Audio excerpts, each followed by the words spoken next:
اجيب بورسلين مستورد ولا اوفر 40 50% واجيب بورسلين مصري؟ تعال نشوف. اللي فاتت دي كانت بلاطه مصري، دي بقى بلاطه هندي.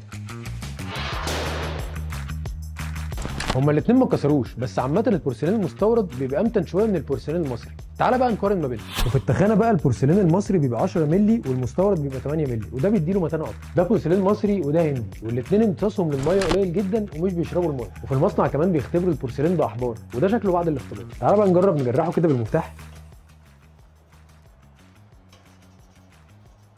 هما الاثنين ما اتجرحوش، بس اكيد لو عملت كده بحاجه حاده هيتجرح. وبالنسبه للمعان المفروض ان المستورد بتبقى لمعته اعلى، بس انا هسيب لكم انتوا الموضوع ده. اعملوا فوت وقولوا لي مين فيهم المصري ومين المستورد. والتصميم بقى فيه اكتر من 60 شكل في المقاسين، وكلها تصميمات ايطالي هاي ريزوليوشن، وفي منه لامع ومطفي. طبيعي ان البورسلين كله يكون فيه نسبه تقوس، العادي والمستورد، وهنا نسبه التقوس لا تذكر، والمقاس مظبوط 100% وزاويه 90 والبلاطه